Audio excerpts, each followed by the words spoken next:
trial of Richard Allen, it is set to begin in Delphi. It's going to be a fascinating one, and one with very few voices because there's only so many seats in the courtroom, and you can't tweet and you can't report from there, and you can't have any devices. So, our friend Bob Motta is going to be there on the ground with one of these. It's a notepad, as you may remember. This is what we used to write on prior to digital devices. It's like you're going back to 1985, Bob.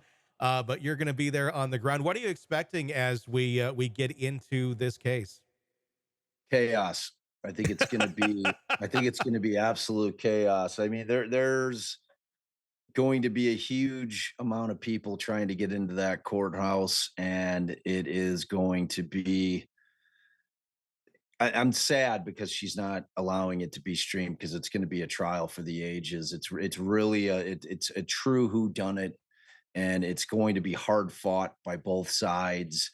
And ultimately, we're hoping to end up with the truth at the end of this thing. But it's been such a wild ride leading up to the trial itself that it's hard to know if that's going to happen. I mean, you and I have talked about this many, many, many times, Yeah.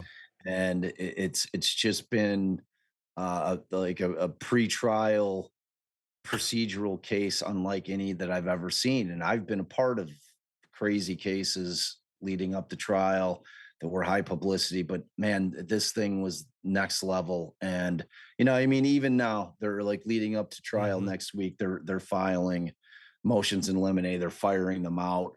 And I expect it to be a hell of a trial. I really do.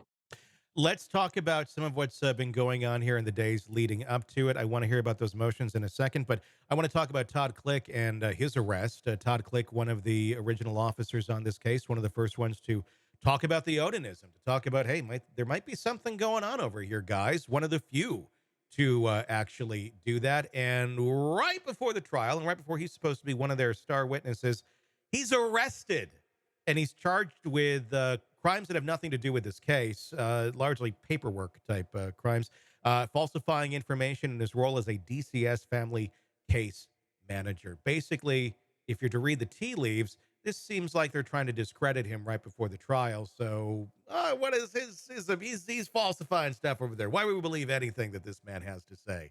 At least that's the Exactly. conspiracy angle, but it seems to be more factual than it does conspiracy these days.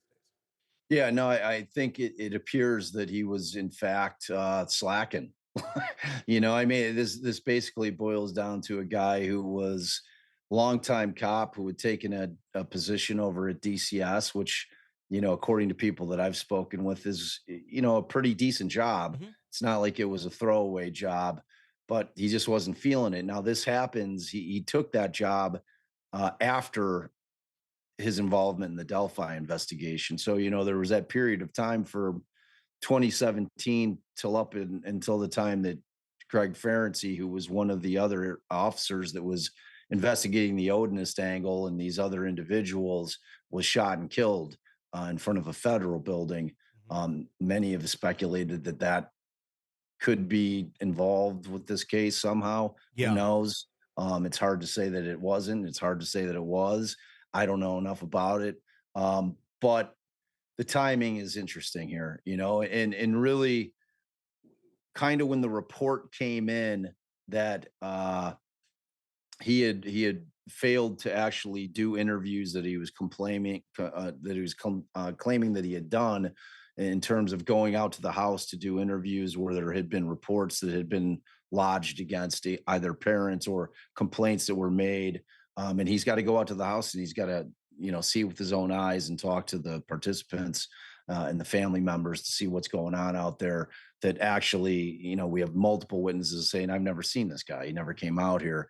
And same with some phone calls. So those seem to be legitimate. Hmm. Now, in terms of like when this kind of starts to brew up, it's unusual in the sense that it seems like somebody said, hey, maybe we want to take a look at this guy, because it was about a month after Frank's hit that they started looking into Click. So that's like September of 2022, is it, or September of 2023? I think. Yeah. They start digging into Click, and it took them, I guess, like they would argue, look, that's how long our investigation took. And So they make the arrest, they effectuate the arrest about, 12 days before trial. And again, I mean, the reality is that I don't know if they were going to call Click anyway Hmm. at this point, because she has flame thrown the third party culprit Yeah. aspect of this defense. So I don't know what they would have been able to put him on for anyway. But in terms of the perception of the defense team in the public's eye, it's it's not, it's just another bad look for them. They're like, oh, so yeah, here's that cop that you were, writing 136 page memos about. Look at what kind of guy you're dealing with here. You're dealing with the guy who had young children at risk because he wasn't doing his job, Hmm. who was lying. You can't trust him. So I mean, even if he wasn't going to be testifying, the impact that it has on the public in terms of their view of these lawyers that are handling this case, it's just another blight.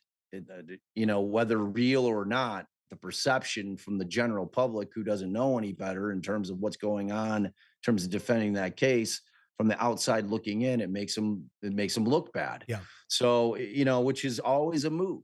It's Hmm. always a move, for the prosecution in cases like this, to attack on every front, and it's going to be to feed information to the press about the defendant and give information out there so that the media can run with it, and look, they want this, whatever their theory of the case is going to be, they want that put out there for public consumption so that people are reaching a decision as to guilt or innocence prior to trial. And you get a prosecutor on here, they'll deny that they do that all day long, Hmm. but just look at it.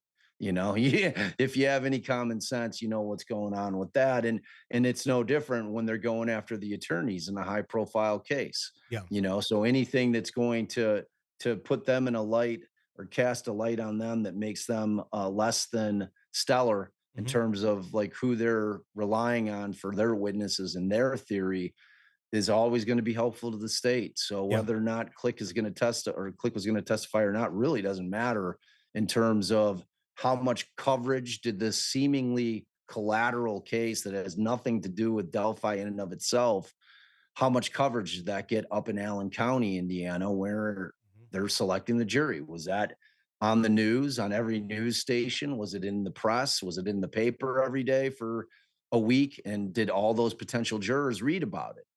Hmm. So I mean, that's really where it's going to impact the trial.